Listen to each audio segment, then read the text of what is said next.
Before we let you go, we need to go to the Founders Only Top 5 presented by Shoppable. Whoop, whoop, whoop, whoop. All right. Now, Chris, you're the OG. You're the historian. You created Startup PH. Typically, we only do top 5, but you told me during the break that you got more. So, okay. Yeah. When I say top 5, who do you think are your top 5 founders? But I think you wanted to do it a little bit different. How do you want to do this? Well, like I like historian because I look at even before Startup PH, like like the people I do admire are the World War II startups, post World War II startups. Yes. Right. Like, and not a lot of, I don't know if a lot of people. That's the golden generation. I mean, do they teach us in school? Like, like, do they look at like, how did like Robina start? Like for me, I was interested. Right. Right. They started post World War II. I've been trying to get them here, by the way. Oh, yeah? I am trying. Been years, bro. But, I'm trying. I swear, one day we will get them here. Yeah, so it depends on what era. But I also am exposed to a lot of startups as well. And but at the same time, there's also ones that I glorify that I've never met in my life. Okay. So, all right, let's start. So you're going to do this in eras. Eras, okay. Okay, so what is the first era and who are your top 5 founders there? First pick. Okay. Yeah, the guy came prepared. He made a list.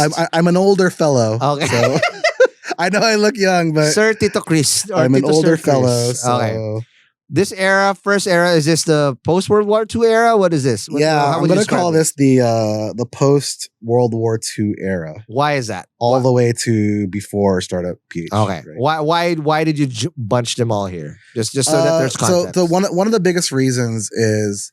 When you have to imagine, like, post World War, everyone, in the Philippines is trying to leave as like refugees to the US, rebuild, right? And there was a lot of problems here in the Philippines post World War, right? But it's the people that stayed and saw opportunity through those problems are the ones that actually thrive through adversity, right? So it's quite obvious, right? And when I think about pandemic.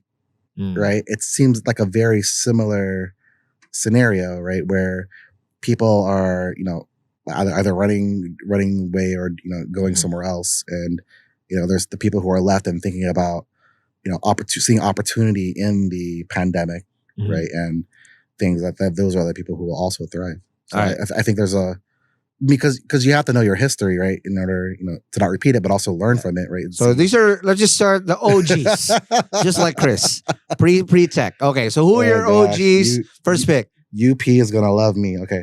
This is like entrepreneur education here. Okay. Domingo Roxas. Who's Domingo Roxas? The 1876 version, year 1876. All right, who's this guy? He was a co-founder with Antonio Ayala, and they made Ayala. Oh, right. I did not even know this. 1876. So why did you pick him? They modernized all of Makati. Right. Basically, Makati was nothing. There was it was an airstrip. Right? Yeah. Makati Avenue was the airstrip, and the Blackbird restaurant was the airport. Yeah, back then.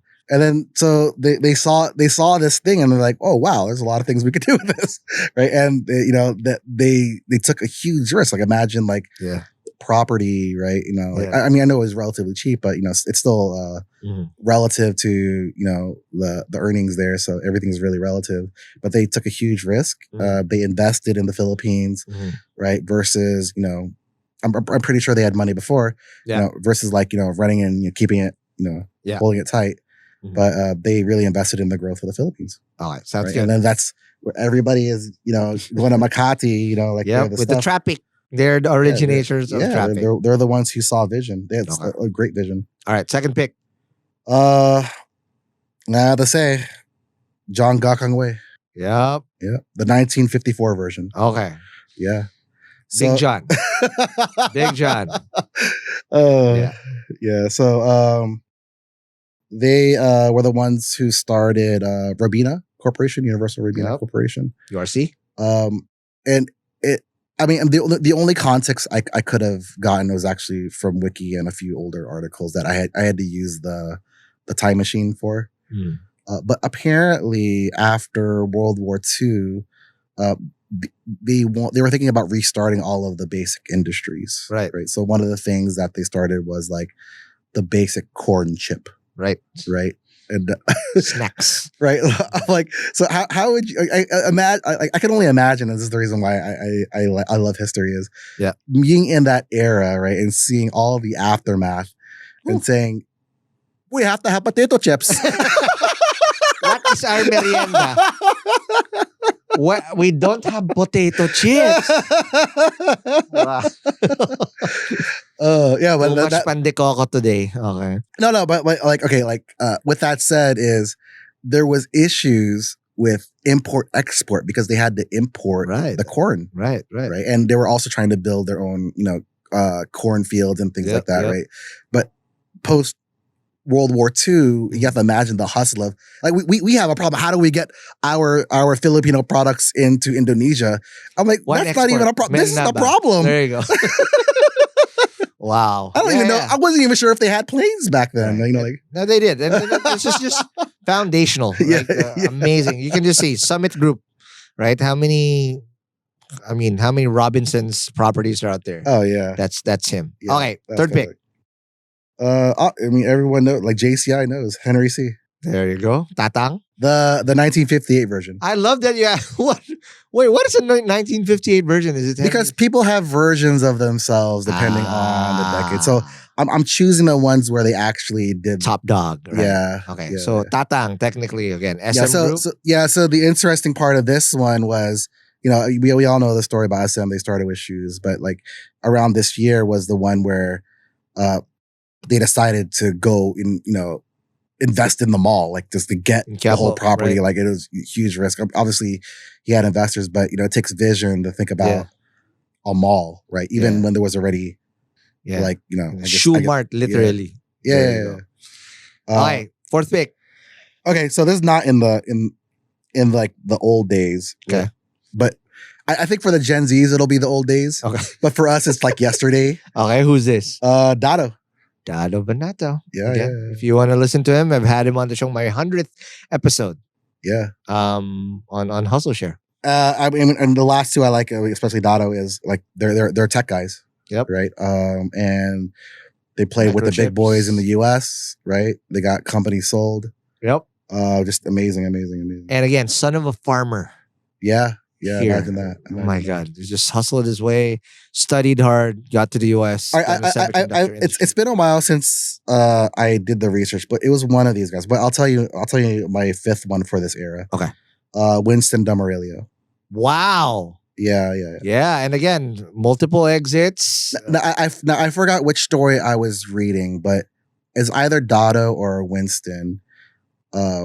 Apparently they developed something that was the basics of what we know as cloud technology. Wow. Yep. I think AWS cloud technology. Mm-hmm. If you want to check it out, maybe both of them said it. I had both Winston, and he had this whole Hustleshare episode. It's going to be in the description box. And also, Dado, I couldn't get Henry C. I'm sorry. I wasn't doing Hustleshare yet. Yeah. I couldn't do John Gokongwei. And I can't do Domingo Roxas. I was not alive yet. But I had the last two right there in that era. So these are the OG era. Yeah. Now, what's the next era? Okay, now we can go on this era now. Okay. Modern era. Oh, I guess this is our era, like an our generation era. So 2012 early startup era. Yeah. Okay. They're still relevant now. Yeah, absolutely. And these are the forefathers like you, or the pillars of the startup ecosystem. Or let's see. Okay, who are your 5 picks for this Tito era? The Tito era. I like that. Okay. Ray Rufundo. Oh my God, Ray! You just turned into a Tito. Why Ray? Because this guy, number one, personally, like he's such the nicest guy. Like it's impossible to hate him. Yep. Right? I mean, unless you're working for him, but personally, it's really hard to hate this guy. Yeah. He's a lovable guy. Number two is he's in stealth all the time, and he's making a lot of money. Who is this? It's Ray.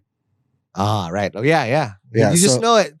You just know where he spends it. He spends it with the boys, but he's always great.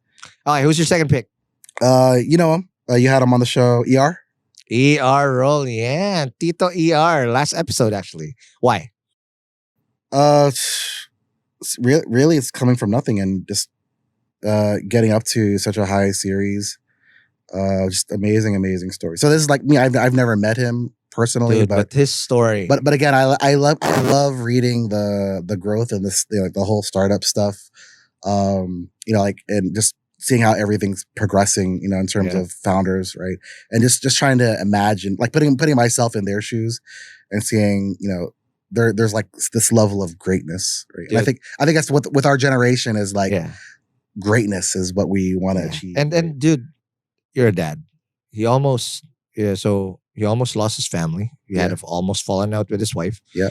And their firstborn child had a disability that when they get, and the child passed away somewhere. Again, just imagine going through that. And he went bankrupt too. Just amazing. Again, it's going to be in the description box. Check out that amazing. If you're not inspired, I've had him 3 times on the show now already.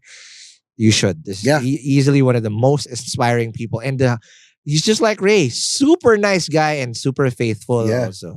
I swear everyone I'm going to mention is going to have their own wiki, just like the ones I mentioned before. Absolutely. There you go. All right, who's next? Third pick. Okay, this one maybe not a lot of people know. But I just happen to know personally. But also, I'm not actively talking to this person. Okay. I have met him. I have talked to him. But he's doing stuff very stealthy in a stealthy like way and is doing very well. James Florentino, formerly from Satoshi, another dev, right? Yeah. So he's working on this new venture called Chain Crisis. Okay. Which is a AAA content metaverse. So it's basically it's like a shoot 'em up first person shooter, but as a metaverse. The theme is what do you call it? Cyberpunks. But if you look at what he's developing, and it's just really amazing. He had I think it closed like on about $2.2 million, and is barely spending it. What? So a lot of financial another discipline dev there. too. It's amazing. AAA content, not even targeting the Philippines. He's going to target the US. Wow. So I'm definitely going to buy in on I think whatever he was a selling. dev in Caliber at one point. I'm not sure, but he was a dev somewhere. The early days. I think he was in Caliber because I see him in Kickstart before. Yeah, that's where I first met him. Yeah. But yeah, good luck bringing him on the show because he's very stealthy. Yeah, I know. Sometimes I get lucky. So we'll see. All right, next. Okay. Fourth pick. I don't even know why I didn't put this guy on the top of my list. I guess it's random order. You know him, man. Yep. Jay Fajardo. Yep. The real OG. Jay, Jay is definitely an idol of mine, though I know that we're also friends as well, but just his accomplishments. He's again like lovable guy. It's really hard to not like Jay. And he's still doing his thing, right? He's still throwing events. I'm trying to convince him to reopen the roof camp again. Right, but we're all old farts now. They're just gonna be there. I think right now he's running Founders Drinks. Got so it. that's interesting. All right, last for this Tito era. Okay. Okay. Well, can I be biased? Okay. My wife, Sam. Absolutely. The boss. The real boss. Okay, why Sam? Okay, let's give Sam some flowers so you can go home tonight. Just kidding. Oh, yeah. Number one, I did get in trouble last night, so it's nice that I'm doing this. Okay. This will give me pokey points. Okay. There you go. Let's enter the home points. Okay, but why Sam? It's just again because Sam is okay. Go. You know what? Like people talk about like women empowerment and things like that. Yeah. That's not what I'm trying to do. Like she puts me on a pedestal, like a founder, But honestly, I'm putting her on a pedestal this time, right? And you have to see her work. She's just knows everything, right? Like if you have a problem, like HR, accounting wise with your startup, she could fix it like that. Yep. She just knows everything, and she doesn't want the limelight. Yeah, that's a thing. Is I think she's building up towards it, so maybe you'll see more of her. But Okay, Sam, I'm your showbiz entry. There you go. yeah, but oh my god, yeah, she is amazing at what she does. Like, Okay, so basically, at Shoppable, it feels like we have 3 CEOs. Correct. Right, and yeah, she holds down the fort. Like she can be Batman, she can be Robin, she can be Alfred in the same day. She's even doing sales really well. She has her own sales volume by herself. That's amazing. She's like HR, accounting, operations, sales, support, everything. I still remember the one thing that Sam and this you and Sam did. We were about to sell Chatbot 2017. I was super low on cash. I wasn't gonna make payroll. Okay. We're just in the process of, wrapping it up with Sterling. Like, guys, sorry, everything's in AR. It's not like we don't have money. Everything's stuck in AR. That's how dev shops are. That's how B2B is. I went to your office in St. Francis. And I remember you guys lent me a check to make payroll. I will never forget that. You know what? You know what's funny? I didn't even know about that. Wow, I didn't know. Maybe Sam, right? Yeah, it was a Sam move. And again, nicest person, humblest, and super just amazing. Amazing what they do. And what she does. Again, she doesn't mind being Robin. She doesn't want the limelight. But if needed be, she can be Batman. And she can be Alfred. Or absolutely. 3 at the same time. Absolutely. Right? And, this time around, I really want to push her, to get a lot of the spotlight because she's well deserving. I mean, if you ever met her, people just gravitate around her, like in the office, outside the office. Yeah, and it's super approachable. That's her superpower. Yeah. Right? So Samilyn Balignasay Blanquera. Oh, there I have her. I remember her full name. Okay, there you go. She's a very strong leader. Yep. Okay, this is a very. I love that you did your era-based top 5. Who are your? I have the younger ones. Okay, the youngins, the youngins, top 5. I got the young. All right, so these guys are gonna be so surprised if they ever hear I mention them. All right, who are your top 5 for the young generation? This is top 5 Web3. Okay, let's go. Right. I'm calling them the Web3 Mafia. Okay, Web3 Mafia. So these guys are all under 30. Okay, that's good. Not Tito material. But I'm just noticing as I'm going to all the Web3 events, I'm like, these little pattern going on here. It's a little pattern. Right? It feels like us, like when we were like all. I know these pictures. Like this is like a new, brand new generation. Yep. But who are these Web3 Mafia that you see? Okay. First one is Jello Wong from Lika. Lika, I've had him on the show. Right. Mm-hmm. So NFT guy, marketplace. Still in college, bro. When they had him on the show. Yeah. Yeah. It's like, what? All right, that's crazy. Why is he special? They're really going for the raise. So they already launched their platform. There's a lot of people who say they're going to launch an NFT platform. These guys already did it. I'm not saying they're perfect, but they're literally on their way. They're thinking about this in a more business sense, more entrepreneurial sense. Yes, business pedigree too. Yeah. They have some pedigree. Yeah, for sure. All right, second. I can't predict what's going to happen in the future, but right now, it looks good. I mean, I've been observing for the last 2 years, right? So it seems like Tito Chris, the forever lurker. There you go, historian. Second. Pick. Okay, Giro Reyes from Bitsquela. Yeah. Okay, why? Education, Bitcoin, in Tagalog and Cebuano, right? I think that's going to be important. I don't think they actually found their earning model yet, but it's definitely going to be there. So maybe a little too early, but definitely I would call them like if you look at it like 10 years down the line, these guys would be the OGs. Got it. Right. Yep. They'll be the one Hustleshare. The future OGs. And right? we are, sipping our drinks wherever. All right. Last 3 picks. Third pick. Okay, third one is I like this one. Jeffrey Reyes. Of? Twala. Dude, he's our age. He's our age? Yeah. Oh crap. Oh, that is That is a compliment to you, Jeffrey. He's No, I not don't here, know. right? I'm just studying. I'm like watching this, but yeah, awesome technology. Yep. And e-signatures, but he also has a bigger plan. Just needs to pair up with the right set of investors, and he's on his way. Yep. He'll be definitely on his way. Yep. Had him on the show. So again, listen up. It's going to be in the description box. Next. Okay. How many? That's 4. Iman Navala. Eman. Sorry. Yeah, Eman Navalan. Oh, you know. I've had him on the show on Hustleshare a few weeks ago of Tetrix. Yep. Yep. Why Eman? I see them all. I always see them. They have their booths, but their technology is also solid. I validated it already. Can I just say he's also a tito? He has a kid na, several kids. Okay. But again, Web3. Okay, I'll give you. I said Web3 Mafia. You said under 30. Oh, I don't know. I don't know.